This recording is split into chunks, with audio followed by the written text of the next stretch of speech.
Olá, 17 de dezembro de 2018, as principais notícias desta segunda-feira estão aqui na TV Difusora. Rodoviários suspendem greve no sistema de transportes da capital. Tribunal Regional do Trabalho convoca reunião para esta segunda-feira com trabalhadores, empresários e Prefeitura de São Luís. Foliões invadem o centro histórico para o primeiro grito de carnaval. Alcântara ganha nova iluminação para celebrar 370 anos. O Bom Dia Maranhão está começando agora.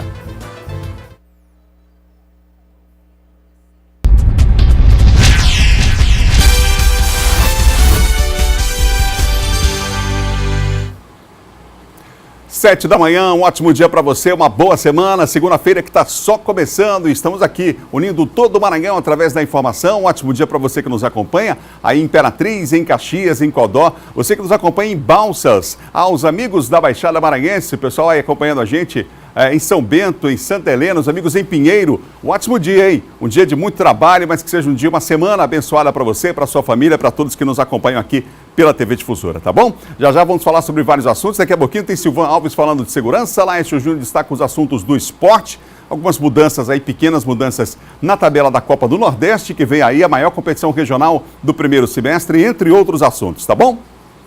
Olha, um acidente envolvendo 2 veículos aconteceu na madrugada de hoje, hein? Ali num cruzamento no centro da cidade, na saída da Ponte São Francisco, no centro da cidade. Nós vamos saber agora os detalhes ao vivo com o repórter Hugo Viegas, que está lá no local. Olá, Hugo. Bom dia para você.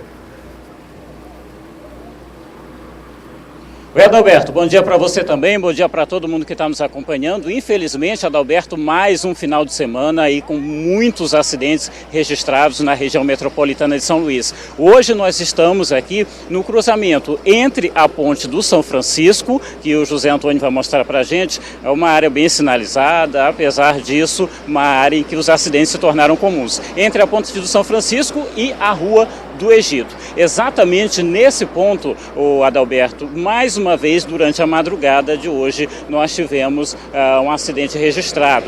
Os pedaços, partes dos carros, estilhaços aí de vidro ainda podem ser encontrados por aqui e inclusive o poste que foi atingido durante esse acidente. 2 veículos foram envolvidos, Adalberto. Um saía da Ponte do São Francisco e o outro vinha na Avenida Beira-Mar quando foi atingido. Um dos veículos já foi levado aqui do local e o outro foi retirado da pista, está ali naquele estacionamento rotativo, aguardando também para ser levado. As informações, Adalberto, é que os motoristas acabaram sendo levados para hospitais aqui de São Luís para poder terem os atendimentos. Como eu disse, esse aqui é um ponto que se tornou comum de acidentes, infelizmente, e o fim de semana teve muitos registros. Outro que a gente encontrou foi também na Avenida Ferreira Goulart, aqui pertinho, envolvendo motociclistas. Teve também no bairro do São Raimundo,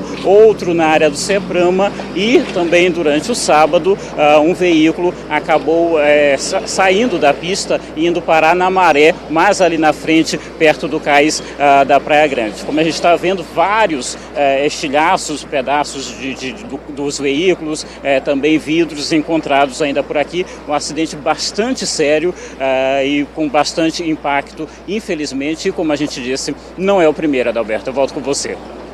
Obrigado, Hugo. Daqui a pouquinho você volta com outras informações. Você vê que é um local bastante movimentado e até por isso, ainda há pouco, o Hugo, minutos antes de entrar no ar com a gente, lá estava um carro que capotou, o outro veículo envolvido nesse acidente, portanto. São 7h04, já nosso Hugo vai voltar. Obrigado, Hugo, pelas informações. Vamos falar já sobre os rodoviários, mas a gente já dá uma informação aqui inicialmente para você de que está suspensa a paralisação prevista para hoje. Portanto, está suspensa a paralisação prevista para o dia de hoje aqui na capital. Havia uma paralisação prevista, mas está suspenso. Os detalhes já com o nosso Hugo Viegas, tá bom? São 7h04.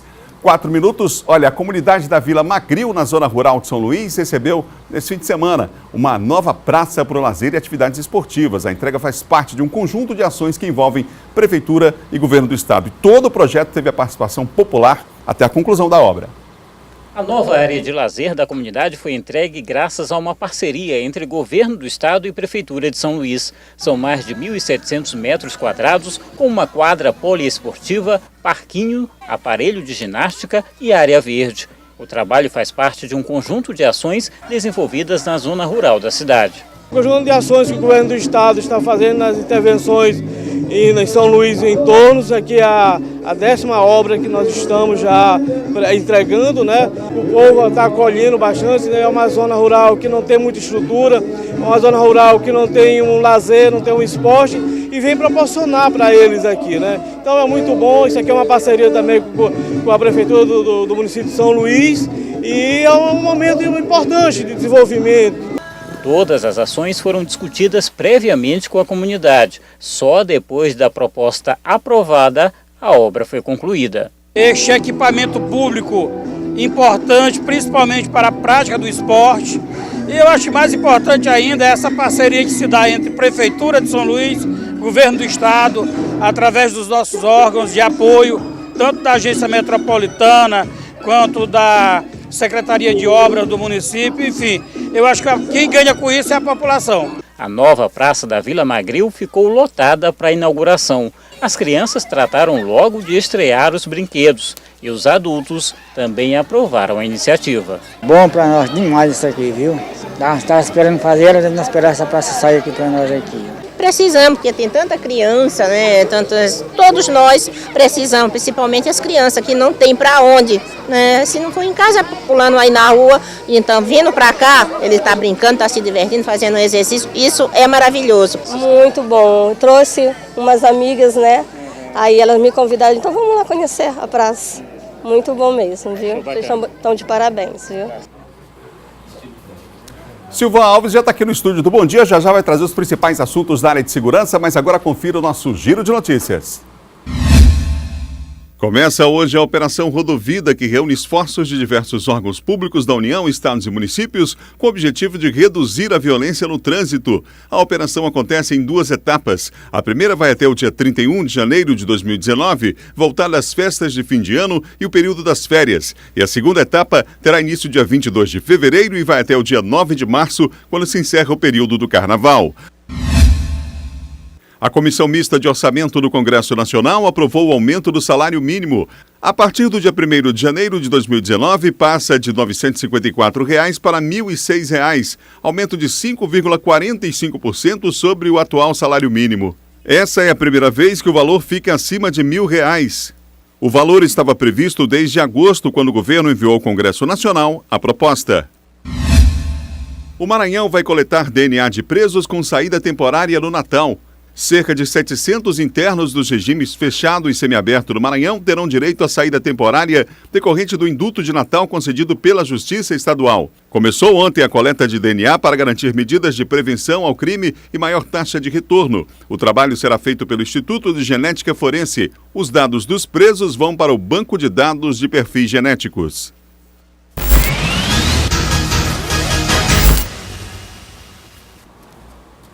Vamos agora à participação de Silvan Alves aqui no Bom Dia Maranhão desta segunda-feira, semana que está só começando. Vem para cá, Silvan, para a gente falar sobre os principais assuntos. Um ótimo dia para você, boa semana. Bom dia, Adalberto, boa semana. E a gente começa, a todos. A gente começa, Silvan, falando sobre as imagens que foram liberadas desse acidente. Chamou a atenção na semana passada, lá na curva do 90, não é isso? Isso, exatamente. Essas imagens já estão com a Delegacia de Acidente de Trânsito, foram disponibilizadas pelo sistema de monitoramento da Prefeitura. E mostra justamente a conversão perigosa feita pelo motorista que acabou batendo na moto. Uma das motos é conduzida pelo Bruno, que é o que perdeu a vida, morreu, e o Anaelton, que é o colega dele, que vem logo em seguida, que também foi atingido. Olha lá, olha. Que isso. Ele fez Bruno Santos Ferreira. Bruno Santos Ferreira. A seta estava ligada ali, Silva? Será que dá para ver na imagem? Né? Pela imagem, eles aproximaram até, não é? Não dá para ver, não tem sinal, né? De que, porque numa imagem... claro que vai ser periciado. Lógico, tudo isso aí vai ser periciado, os peritos vão verificar se ele tinha realmente dado sinal. É bem provável, eu tive conversando com alguns peritos que analisaram essas imagens aí, ele diz que pela velocidade, não é? Olha lá, pela velocidade com que ele fez a manobra, é provável que ele não sinalizou, não é? Porque quando o cara faz... E ele tinha mais um reboque, né? É isso que eu ia falar, ainda tem um reboque que pode ter atrapalhado a visão que vê na moto. E geralmente quando os motoqueiros olham alguém para fazer essa entrada ali, é uma entrada Normal, quer dizer, normal, geralmente exato. quando os motoqueiros observam isso, claro que a gente não está antecipando aqui nenhum julgamento, lógico, mas claro. a velocidade com que as Ele motos vai vêm é reduzindo, impressionante, ele vai reduzindo, né? E tem várias alternativas, Isso, né? Exatamente. E também os peritos acham que ele também não reduziu a velocidade para poder fazer a manobra, não é? E aquela rua é uma rua estreita ali, há o risco, estreita. inclusive, de um carro de lá para cá. dupla, né? Tem esse outro Exatamente. aspecto também. Então, o Anaelto deve ser ouvido essa semana, porque estava dependendo da questão da saúde dele, não é? Do quadro clínico dele, que está internado, para que o inquérito tenha prosseguimento. O condutor, como todos sabem, fugiu do local, deve ser apresentado essa semana para ser ouvido também lá na Delegacia de Acidente de Trânsito. E o Bruno Santos Ferreira foi que infelizmente morreu nesse no acidente, local, né? Com a pancada violenta e acabou morrendo. Silvão, vamos falar daquela quadrilha que foi pega, inclusive, com um funcionário público, né? A questão do roubo de carros. De carros, Esse trabalho foi feito pelo DI, não é? E também pelo Grupo de Serviço Avançado da Polícia Militar. Resultou na prisão de pelo menos 9 pessoas. As investigações têm prosseguimento essa semana, porque é uma quadrilha realmente bastante numerosa. Foram 8 pessoas e um adolescente apreendido. E dentre essas pessoas aí, o funcionário do Instituto Nacional de Seguridade Social, INSS, Raimundo Luiz Cordeiro Correia, não é? Inclusive, contra ele já haviam 2 mandados de prisão em aberto contra o funcionário do INSS. Além dele, foram presos ainda a Andressa Almeida Araújo, o Matheus Adriano, Railson Lucas, José Denner, Gilberto Gabriel, Jaime Carvalho, Marcos Adriano, e além do adolescente. Haviam vários roubos de veículos praticados aqui em toda a região metropolitana. Tem mais gente, de acordo com essa investigação, foi repassada lá para a Delegacia de Furtos e Roubo de Veículos, ali no bairro da Vila Palmeira. Então a delegacia hoje dá prosseguimento às investigações, inclusive para chegar nas outras pessoas também envolvidas aí com essa quadrilha. Obrigado, Silvão. Boa semana para você. Boa semana, Adalberto. Boa semana a você e a todos. São 7 horas e mais 12 minutos, 7h12. Agora nós vamos à região Tocantina. As informações de Imperatriz chegando aqui no nosso Bom Dia com Luiz Carlos Lima. Olá, Luiz. Boa semana. Bom dia para você. Olá, Adalberto, muito bom dia para você também, bom dia a todos que nos assistem. Olha, muita gente prefere brindar a chegada de 2019 com uma roupa personalizada, faz parte da tradição, né? E para dar conta da demanda, esse setor do comércio aumentou o ritmo de trabalho para entrar de vez no clima do Réveillon. No estoque são cores variadas disponíveis para escolha, além do tradicional branco, que para muitos simboliza a paz do ano novo, tem vermelho, azul, amarelo e por aí vai. Entre as frases preferidas e tradicionais, o Feliz Ano Novo, com cores, desenhos e formas chamativas. Nesta loja, os pedidos começaram a ser efetuados ainda no final do mês de novembro. E para dar conta da demanda, os funcionários ficam até um pouco além do horário. Mas é recompensador. O faturamento chega até, neste mês, 30%. Porque é uma data especial, né? E é sempre bom estar junto com a família. E para essa data a gente procura comprar umas camisas e personalizar para a família. Além dos grupos de famílias, é uma tendência dos últimos anos grupos de empresas e amigos organizarem uma mensagem especial para a camiseta, para aguardar a passagem do ano. Canecas também, sandálias, tem diversas opções. Uma coisa que também chama a atenção, as camisetas de final de ano, elas têm tomado uma temática de bloco de carnaval, de abadá de carnaval, porque daqui a pouco também já é o carnaval, então já fica a dica para as pessoas irem organizando seu bloco e posteriormente está encomendando o abadá. Fim de ano e começo do próximo são sinônimos de férias para muita gente. Um dos setores mais beneficiados com isso é o de transportes, em que o faturamento com a venda de passagens costuma passar longe da crise. No período de férias, nos meses de janeiro, julho e dezembro, a movimentação no terminal rodoviário de Imperatriz aumenta. O aposentado Mário tem uma longa viagem pela frente. Ele vai passar o Natal com os irmãos na cidade de Tucuruí, no Pará, e está empolgado. Para mim está ótimo, porque eu já estou aposentado, né? Eu sou aposentado 2 vezes, né? Além das festas de fim de ano, muitos estudantes também viajam. E se a movimentação aumenta, as empresas se preparam para a procura antecipada por passagens e até colocam mais carros à disposição. Nessa empresa, a frota deve aumentar em 15%. Aumentou de 3 horários que tinha, também 5 horários aí. A procura está muito grande aí para o Centro-Oeste, né? Goiânia, Anápolis, enfim, que é o nosso foco principal aí, tá? Aumentou bastante. É isso, Adalberto. A gente volta com você desejando uma boa semana a todos. Obrigado, Luiz, para vocês aí em Imperatriz também. No próximo bloco, Alcântara recebe nova iluminação. É o projeto Luzes de Alcântara. Você vai ter os detalhes depois do intervalo. E mais, presidente do PCdoB fala sobre a eleição em São Luís em 2020. Assunto para John Coutrinho, no quadro de política. São 7h15. Imagens ao vivo da Avenida Beira-Mar, da capital de todos os maranhenses, nesse começo de semana, nessa segunda-feira. A gente volta já.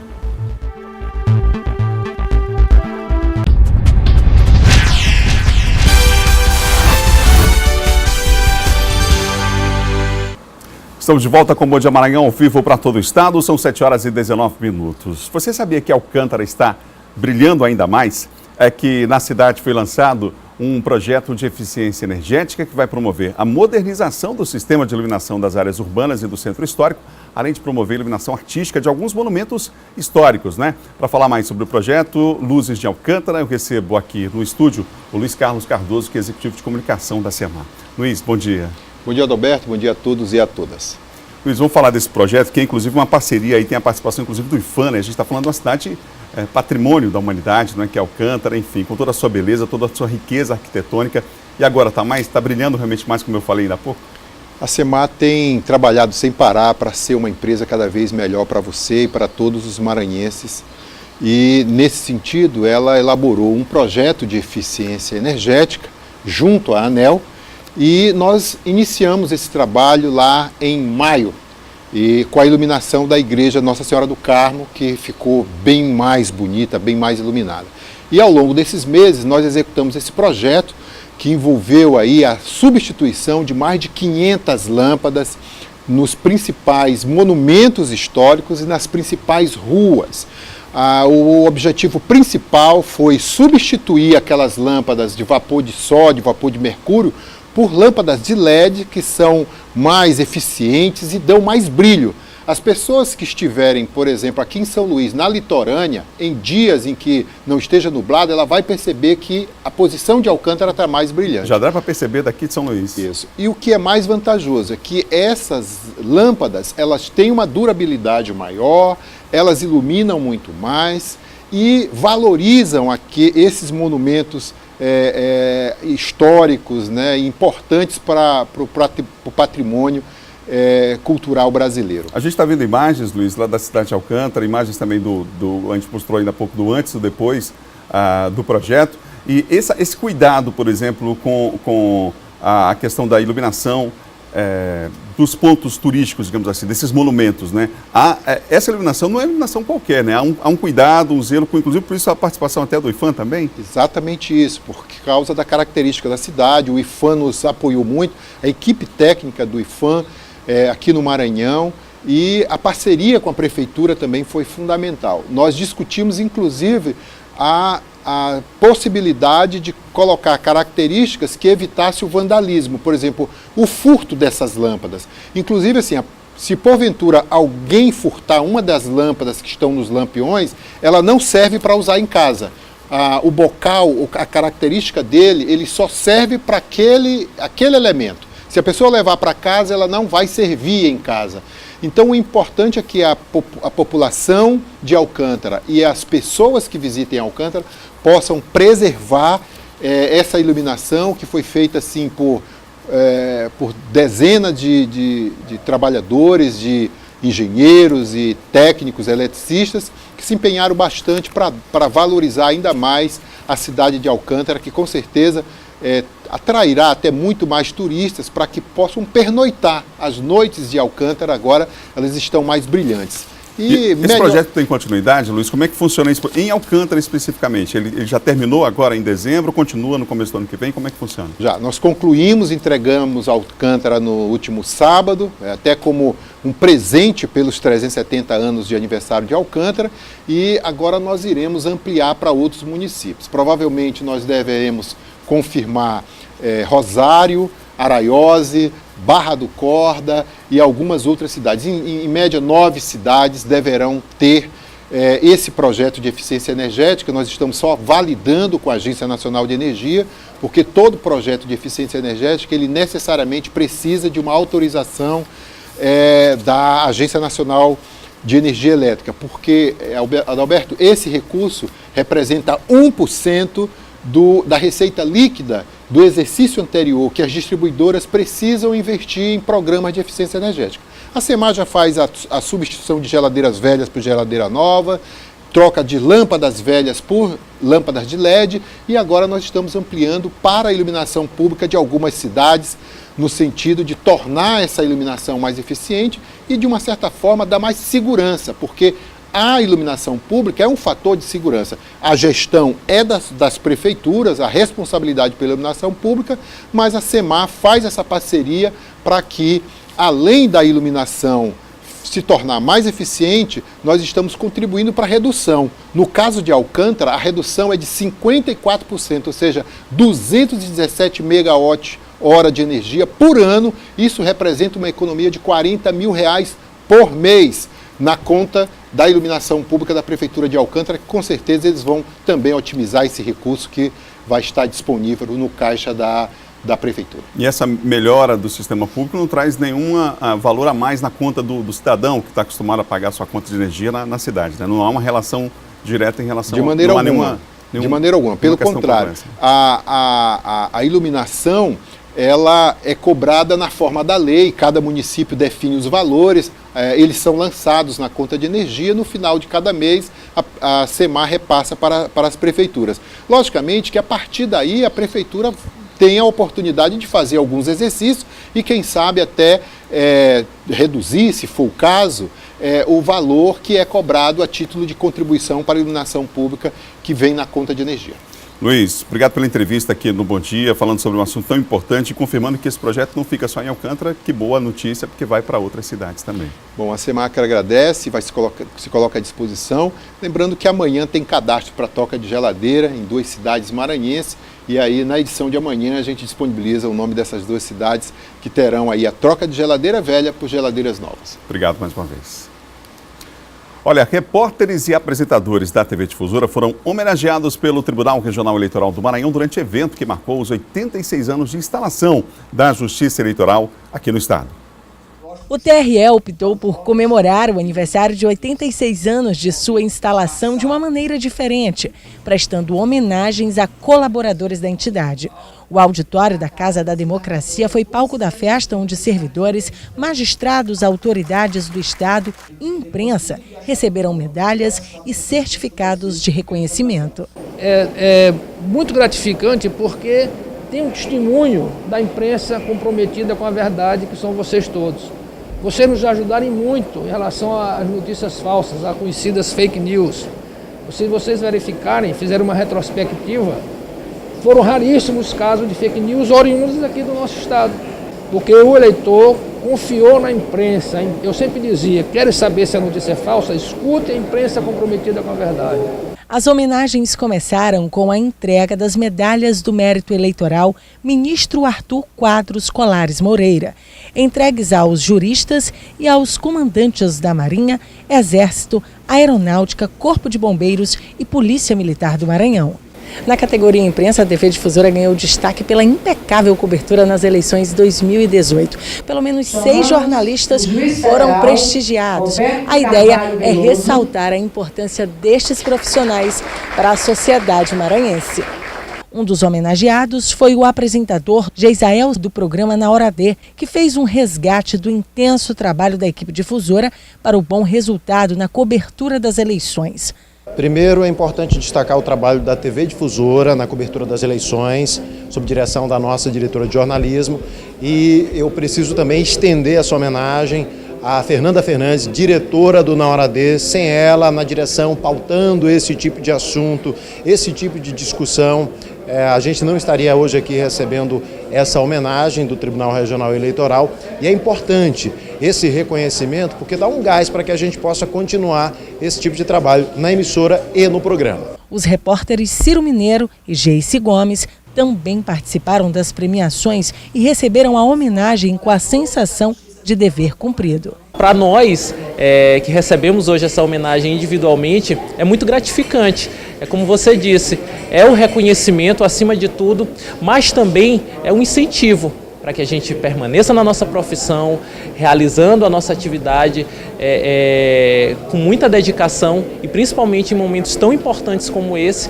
como a cobertura das eleições. A gente já trabalha com muita dedicação e quando a gente recebe um prêmio como esse, a gente fica com um ânimo a mais para quem sabe começar o próximo ano aí também com muita força de vontade para continuar buscando bons conteúdos, para transmitir para quem acompanha a gente de casa. Na ocasião, o TRE inaugurou a página digital da Memória Eleitoral que guarda a história dessa casa que cresce e se desenvolve mais a cada ano. E também foram homenageados os repórteres Eduardo Ericeira e Fábio Cabral. Eu também quero agradecer aqui o reconhecimento da Justiça Eleitoral, o nosso trabalho aqui da TV Difusora, do Bom Dia Maranhão. Infelizmente eu não pude estar presente, mas fui representado aí nessa homenagem e recebo com alegria essa lembrança ao nosso trabalho em nome de toda a equipe, a nossa diretora Adriele Costa, Sacramento também, a nossa diretora aqui do Bom Dia Maranhão, os colegas aqui do estúdio, enfim, todos os repórteres, produtores, o Jerry, enfim, a toda a equipe do Bom Dia Maranhão. Nosso muito obrigado à Justiça Eleitoral por reconhecer o trabalho feito aqui com dedicação. O maior presente que nós temos aqui é a audiência, a sua audiência, a confiança que o telespectador de todo o estado deposita na TV Difusora, também aqui no Bom Dia Maranhão e nos programas da casa. O nosso muito obrigado mais uma vez à Justiça Eleitoral. Vamos falar de política?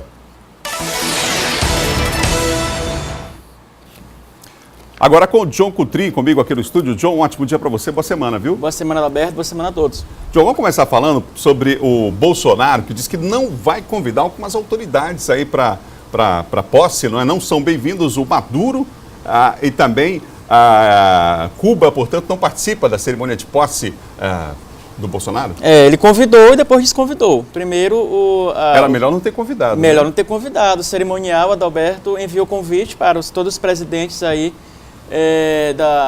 desses países que nós citamos, tanto de Cuba, por Miguel Dias, quanto para a Venezuela, Nicolás Maduro.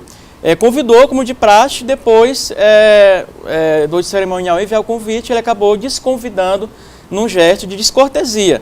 Parece meio intencional, né, John? Acho que foi uma coisa meio...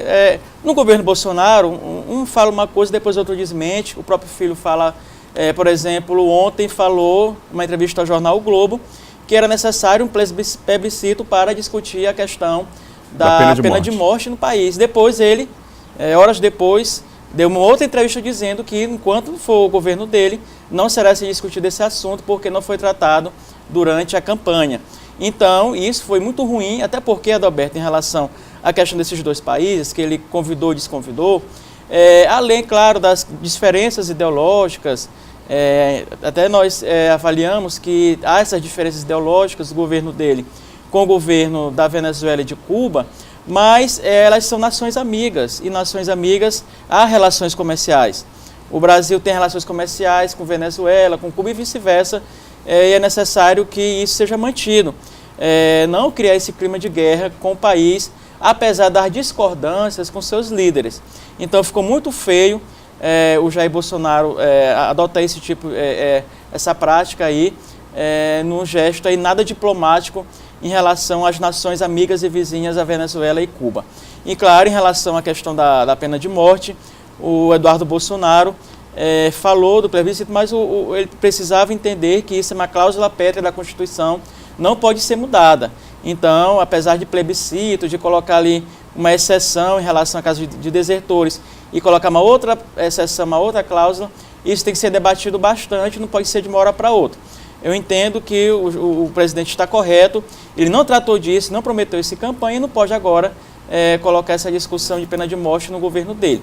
Isso tem que ser tratado mais à frente, até porque ele tem outras causas principais para tratar, outros problemas e isso não foi colocado como questão na sua própria campanha. Ô John, há uma avaliação também de que, do ponto de vista comercial, o governo também já começa com problemas a partir do momento que se cola muito mais nos Estados Unidos do que a China, e a China é um maior parceiro hoje, né, do Brasil na área econômica, enfim, na política externa, já quem tema por essa aproximação, digamos assim, muito mais do governo Trump do que de outros parceiros comerciais, como a própria China, que a gente sabe que é extremamente importante, não é? Há quem avalie que essa também foi uma outra bola fora, digamos assim, do governo já nesse início, né?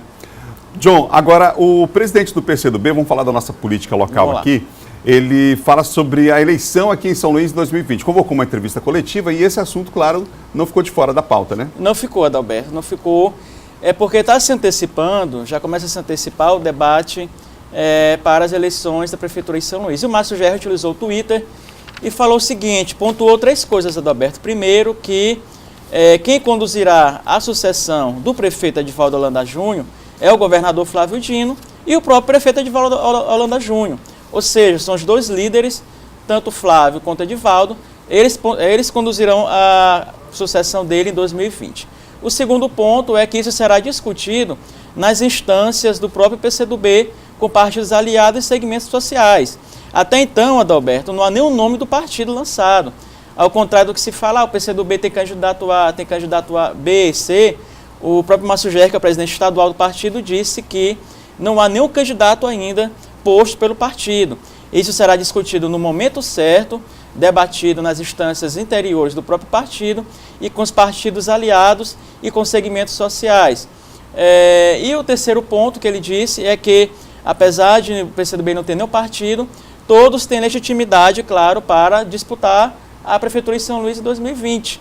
Ele disse que todos esses nomes que são colocados agora têm legitimidade, mas que não há nenhum candidato, pré-candidato oficial do partido.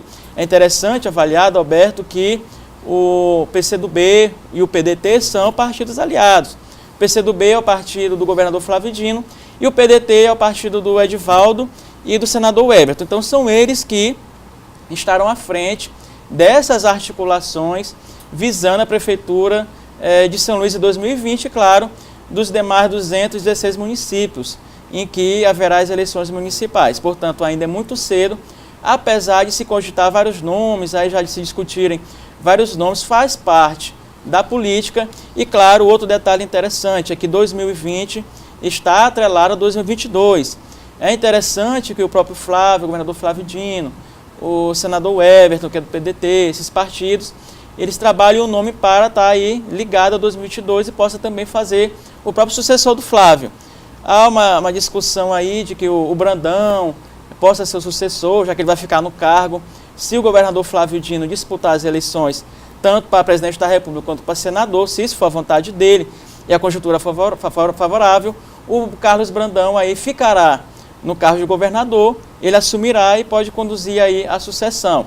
Mas antes disso é necessário que todos eles, tanto o Flávio, quanto o Edivaldo, quanto o Brandão, quanto o Everton, é necessário que eles orem para São Luís primeiro e façam seu aliado, seu candidato aliado. E claro, isso acontecerá, Adalberto, de forma conjunta e alinhada. Não haverá divisões, apesar dos vários nomes já lançados de diversos partidos da base do governador Flávio Dino.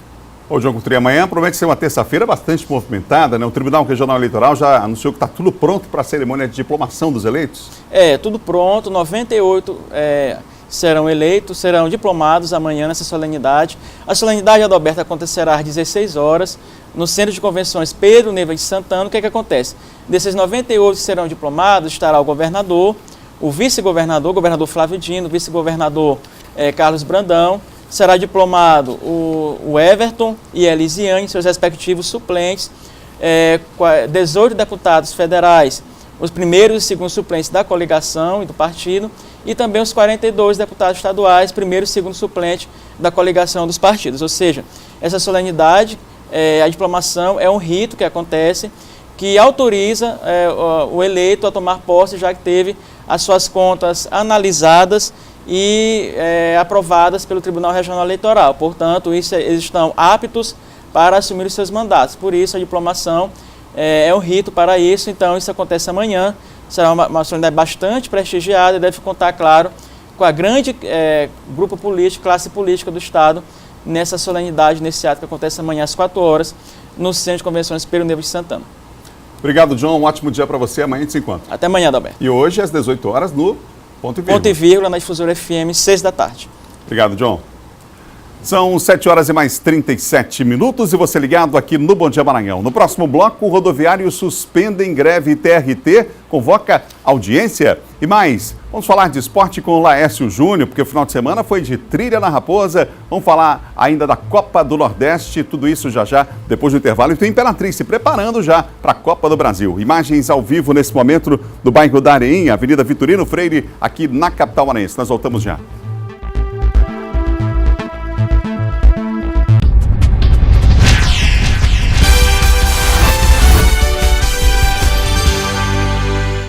São 7 horas e 41 minutos, de volta ao Bom Dia Maranhão, ao vivo para todo o estado, aqui pela TV Difusora. Como a gente falou no começo do programa, está suspensa a greve prevista para hoje no sistema de transportes aqui da capital. Nesta segunda-feira está prevista uma reunião, uma nova rodada, digamos assim, de negociação no Tribunal Regional do Trabalho. Quem está lá, em frente ao tribunal, tem os detalhes ao vivo, é o repórter Hugo Viegas. Hugo, quem é que deve participar dessa reunião que começa daqui a pouco aí no TRT?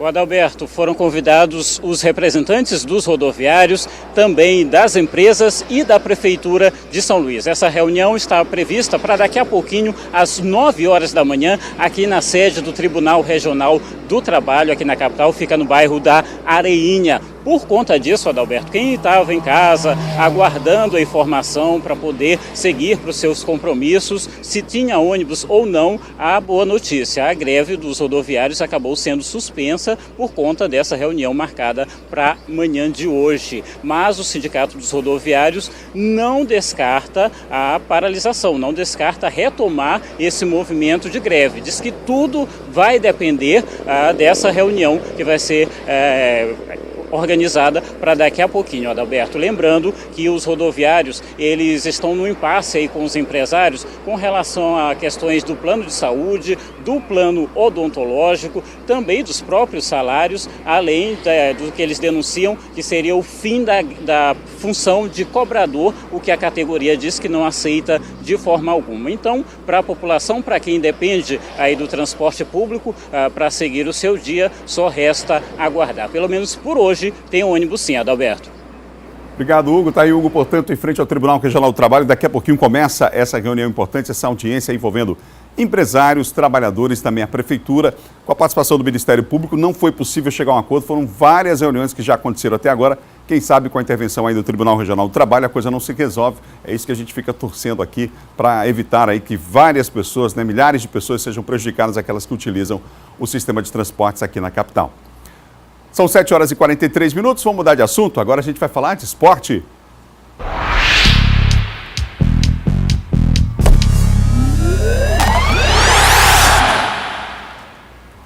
Tá chegando para bater bola comigo, Laércio Júnior. Laércio, bom dia para você. Bom dia, Adalberto. Estava previsto para esse final de semana um amistoso do Motoclube. Aconteceu, Laércio? Tá mais fácil bater bola aqui no Bom Dia do que no campo lá de São Mateus. Observe só como é que ficou o campo da cidade de São Mateus, o estádio Pinheirão, onde deveria ter sido realizado o amistoso do Moto, primeiro ao comando do técnico Wallace Lemos, antes da temporada de 2019. Não, mas o esporte futebol ou natação? Aí dava para polo aquático, natação, qualquer outro tipo de esporte, menos futebol, né? E não dá para culpar também a drenagem do estádio Pinheirão. Primeiro, que ele não é acostumado a grandes jogos do futebol profissional. Segundo, as chuvas se anteciparam, Adalberto. Ninguém esperava esse grande volume de chuva para o mês de dezembro. Todas as previsões garantiam que ela viria com essa força só no mês de janeiro. E atrapalhou o Moto. O Moto tinha algumas ações de marketing, venda de camisas, tentativa de iniciativa com sócio-torcedor da região lá do Vale do Mearim. A torcida rubro-negra, que é apaixonada, se mobilizou com caravanas, iam 3 ônibus daqui com torcedores do Moto para assistir ao jogo lá em São Mateus e principalmente conhecer o novo time do Moto. O Moto que neste ano de 2019 tem algumas tarefas importantes, como jogar a Copa do Nordeste, que é destaque aqui da TV Difusora já em janeiro.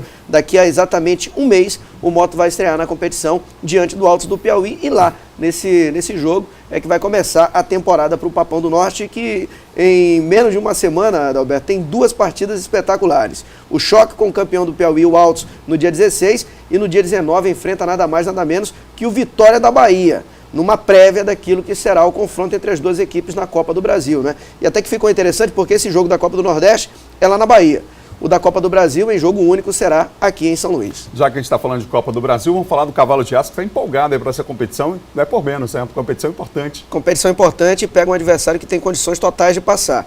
Principalmente porque joga em casa, com apoio da torcida, o Frei Epifânio da Badia vai estar lotado e o Náutico será o adversário do Imperatriz na Copa do Brasil. Confira detalhes agora da repercussão da definição do time pernambucano como adversário do Cavalo de Aço, atual vice-campeão estadual.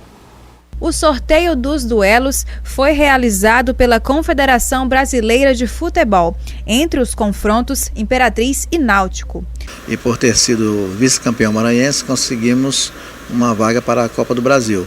Esperamos que 2019 seja um ano promissor, onde a gente continue conseguindo acessos, que aí agora então seria a Série B, e vamos tentar fazer um campeonato ainda melhor, visando ser campeão maranhense em 2019. De recesso, o elenco cavalino curte a folga para vir com todo o gás nos treinos e, é claro, para as próximas fases do ano que vem. Nós mantivemos a base do ano passado, então nós temos aqui um elenco de atletas que já são acostumados a jogar juntos, então são apenas algumas peças pontuais e quando a gente juntar esse elenco aí no período de 15 dias, a gente vai estar apto a disputar o Campeonato Maranhense, que estará começando já no dia 19. A Copa do Brasil começa a ser disputada no dia 6 de fevereiro, com as partidas finais marcadas para os dias 4 e 11 de setembro de 2019.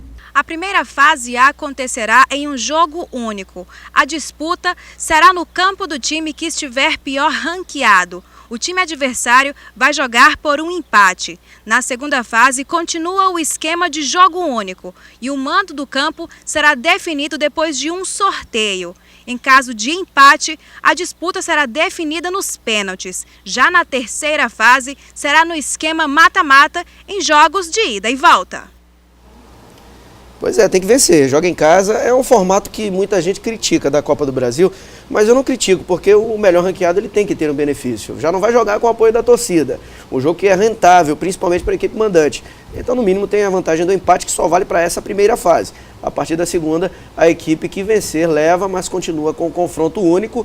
O Náutico é da Série C, o Imperatriz também da Série C. Um confronto mais equilibrado. Se bem que o Vitória da Bahia caiu da Série A para a Série B e o Moto vai pegar um time se estruturando. Ou seja, os dois maranhenses têm totais condições de avançar para a segunda fase e pelos adversários que podem ter na segunda fase, totais condições até de, quem sabe, chegar numa eventual terceira fase de Copa do Brasil. Agora vamos falar dos nossos times maranhenses aqui em relação ao campeonato estadual que vem aí. Já está pertinho, né? Vai começar agora no começo do ano, mês de janeiro, já nosso campeonato estadual. E vem aí um time que já está sendo considerado aí, o pessoal está pedindo cuidado com o Pinheiro Atlético Clube, porque foi para a final da Copa FMF, é um time que conquistou o campeonato maranhense na sua segunda divisão, enfim. Olhos abertos para o PAC, né? E está empolgado, Adalberto Melo. A prova foi público, mais de 10 mil pessoas no estádio Costa Rodrigues na última semana. E o português, Luiz Miguel, vai continuar levando seu bacalhau lá para o PAC. Olha o treinador aí. Ele é o técnico do PAC, reclamou muito na final. Tem que diminuir um pouco essa questão da reclamação. Luiz Miguel se preocupa muito com a arbitragem, até como uma forma de justificar uma eventual derrota. É a interpretação que eu faço, mas é um bom treinador, um bom profissional. Fez trabalhos principalmente no interior do estado que deixaram um bom legado, no caso do Cordino e do São José de Ribamar. Não foi tão bem, na minha opinião, no Maranhão e muito menos no Motoclube, mas lá no PAC ele é o dono da cidade, ganhou o Campeonato Maranhense da Série B, levou o time para a final e agora com essa condição que está tendo para montar o time desde o começo, pode sim fazer uma boa competição. Agora vamos falar de uma movimentação intensa aqui na capital, aliás, ficar parada a ordem é se movimentar, né? E aí, final de ano chegando, é tempo também de confraternização, enfim. Explica melhor o que eu estou querendo falar, Laércio. Pois é, Adalberto, tem muita gente que vai para uma confraternização de um jeito, né? Aquele levantamento de copo tradicional, que é um aquecimento que você faz só aqui assim. Mas uma turma preferiu invadir as trilhas lá na Raposa. E você confere os detalhes agora na reportagem da Geice Gomes. Vistas deslumbrantes e terrenos desafiadores. Seja areia fofa, mangue, pontes de madeira ou asfalto, nada para essa galera. O que para alguns é o limite, para eles é desafio superado. O percurso de 7 quilômetros foi realmente surpreendente, mas para eles o que importa mesmo é que cada um supere os seus próprios limites. A sensação é deliciosa, é indescritível, é inefável. A gente não consegue descrever, a gente não consegue dizer o que realmente passa, mas é muito bom, é muito tranquilo, é libertador. Essa dificuldade, essas adversidades que tem nas provas, nas corridas de trilha, é que motiva a gente. É esse desafio, essa coisa assim de, será que eu consigo, será que eu vou mais? E aí você estando nesse tipo de prova, você acaba desenvolvendo essa coisa de não ter medo, né? De ir mais longe. E ninguém fica de fora, seja criança, idoso e até os bichinhos de estimação. Já estou feliz por ter passado essa parte aqui, já é uma grande coisa para mim, né? É divertido e cansativo também, é bem legal. O que também não falta entre esses amigos é a preocupação com o próximo. Por isso, a união deles transbordou os limites das trilhas e virou solidariedade. Aqui na região do Mangue Seco, por exemplo, a gente tem um projeto Mochila Cheia, onde cada um desses integrantes aqui apadrinha uma mochila cheia de kits escolares da faixa etária do aluno, da criança, e é entregue em uma grande festa aqui na comunidade, com lanches, palhaço, diversão. Guarapiranga e São José de Ribamar, a gente faz o Dia das Crianças com entrega de brinquedos. Tentamos sempre se aproximar deles, da melhor maneira possível. A trilha no Mangue Seco foi aberta pelos Amigos da Corrida, grupo que desde 2014 incentiva a prática do esporte na Grande Ilha. Esse grupo iniciou com a intenção de preparar os atletas aqui de São Luís para competir fora. Eu já participei de várias competições fora de trilha e levar a equipe de São Luís para fora. E começar a montar esse treinamento. Tem um pessoal que gosta, ama corrida de rua, mas queria algo diferente. Antes do percurso, alongamento e orientações. Dos experientes aos iniciantes, todo mundo aqui se ajuda. Sempre é um prazer estar no grupo, porque tem gente que acha que não é capaz de fazer a corrida. A gente começa com caminhar, né? A gente vai dando força um por outro. Vai aparecendo gente que está acima do peso e o grupo sempre faz um social para ajudar o próximo. E por onde eles passam, o respeito à natureza é prioridade, tanto que a própria comunidade acaba seguindo o exemplo. Nossa pegada ambiental é bem forte, sempre com esse cuidado ao abrir as trilhas de usar o que já tem da comunidade, só tirar espinhos e o básico, nada de derrubar alguma árvore ou coisa do tipo. Cada um leva sua mochila com hidratação, nada de garrafinha, nada de plásticos, nada de descartáveis na trilha para evitar essa sujeira durante a trilha. É uma orientação em todas as trilhas que a gente passa, né? E até o último minuto a animação foi a mesma do início, mas também a recompensa deles dispensa qualquer comentário, não é não, Rose? Sim, com certeza. Corrida é vida, Amigos da Corrida é uma família. Nasci de novo. Melhor coisa do mundo é correr.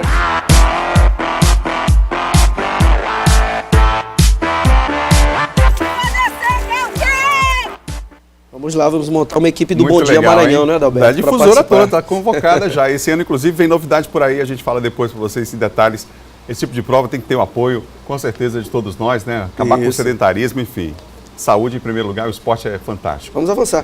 Agora, final de semana também tivemos uma novidade, aliás, no fim da semana passada, da Copa do Nordeste, né, Adalberto? Começa daqui a um mês e que o SBT novamente fará essa cobertura completa. É verdade, a gente estava em Recife participando de uma reunião com todo o SBT Nordeste. Esse ano há, por parte da equipe, uma empolgação, a gente pode falar assim, até maior, né? O resultado foi extremamente importante da Copa em toda a região. Sucesso absoluto de transmissão, sucesso de audiência. Comercialmente também foi muito boa a Copa do Nordeste. E por isso esse ano a dose se repete já pensando em 2020, quer dizer, 2019 tudo certo, transmissão em sinal aberto com exclusividade aqui no SBT. Você vai ver a Copa do Nordeste na difusora mais uma vez. E para 2020 já começou o trabalho aí para conquistar esse resultado importante para o esporte, para o telespectador, né, que vai ter em casa, de graça, sem pagar nada, o acesso a grandes jogos. Esse é considerado, essa Copa agora, a Copa dos Clássicos. Então teremos grandes clássicos, houve uma mudança na forma de disputa, vai ficar muito mais, vai ficar melhor ainda. Entre eles, o segundo superclássico do mundo, né? Tem o superclássico da Argentina e tem o nosso aqui que é Moto Sampaio, que vai acontecer em fevereiro. Maravilha. Um abraço, Lécio. Um abraço, Alberto. Até amanhã. Então, portanto, Lécio Júnior falando de esporte aqui no nosso Bom Dia Maranhão. Vamos conferir agora a previsão do tempo na capital e no interior do estado? Vamos lá? Então vem comigo que a gente começa por São Luís. Aqui na capital hoje, céu parcialmente nublado com possibilidade de chuvisco rápido em áreas isoladas. O sol apareceu hoje, depois de vários dias aí de tempo nublado de manhã, com muita chuva à noite, né? Ontem não foi assim. Vamos para a mínima em São Luís, 25, a máxima 31 graus. Lá em Imperatriz, Na região tocantina, predomina o tempo nublado, sujeito a pancadas esparsas de chuva. A mínima de 25, a máxima 33 graus. Caxias, como é que vai ser o tempo hoje? Céu parcialmente nublado, possibilidade de chuvisco rápido e isolado também. Lá em Caxias, mínima de 26, máxima de 35 graus. Vamos para mais 3 cidades? Aqui no nosso mapa, parceria da difusora com o NUGEL, Núcleo Geoambiental da UEMA, Laboratório de Meteorologia, Bacabal agora. Céu parcialmente nublado, possibilidade de chuvisco rápido também lá em Bacabal. Olha a mínima, 26, a máxima 35 graus. Lençóis Maranhenses, o portal de entrada é Barreirinhas. Céu parcialmente nublado, possibilidade de chuvisco rápido para quem hoje estiver lá conhecendo os nossos lençóis, não é? E os moradores da cidade também. Mínima 26, máxima 32 graus. Em Pinheiro, a gente falou ainda há pouco do Pinheiro Atlético Clube. A cidade está animada aí com o Campeonato Maranhense que está chegando. Céu parcialmente nublado, chuva ocasional isolada também lá em Pinheiro. A mínima é 25, a máxima 33 graus em Pinheiro. Vamos para Tábua de Marés?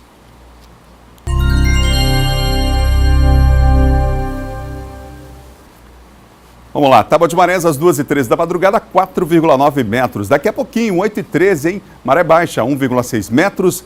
Às 14h54, já à tarde, 5 metros. Maré alta aí, às 21 horas, 1,4 metros. Maré baixa, portanto, novamente às 21 horas.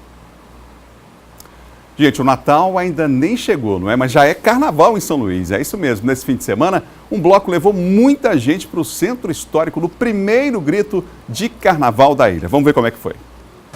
Gente jovem, muita animação e música para todos os gostos. Atraídos pela alegria, os foliões não paravam de chegar e iam tomando conta das ruas seculares do centro de São Luís. Uma efervescência que só acontece quando começa a temporada pré-carnavalesca. Tá maravilhoso, a organização sempre é impecável e eu sempre venho. É maravilhoso, eu acho que devia ser incentivado mais até, porque é um clima muito gostoso. Essa estudante reuniu os amigos, colocou uma auréola de anjo na cabeça e caiu na folia. São Luís, né, amores? Ícone. Amo, tem que ter muitos pré-carnavais antes do carnaval ainda e é isto.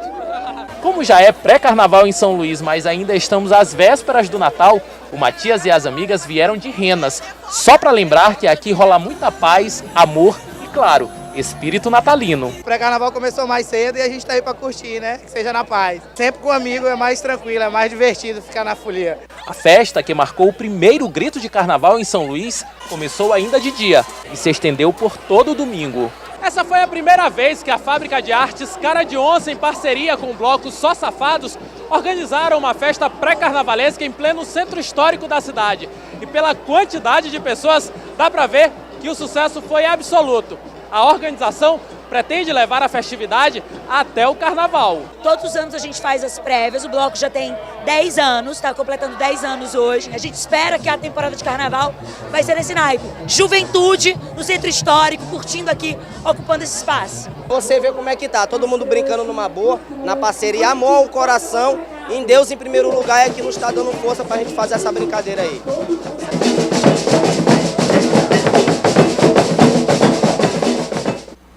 É, rapaz, o carnaval já começou e São Luís tem tradição no carnaval, principalmente esse carnaval de rua, né? Para você, um ótimo dia, hein? A gente volta amanhã às 7 da manhã. Outras notícias no Portal 610. Vou ficar com a imagem do primeiro grito de carnaval de ontem, assim que a gente encerra o Bom Dia dessa segunda-feira. Um abraço, boa semana para todo mundo.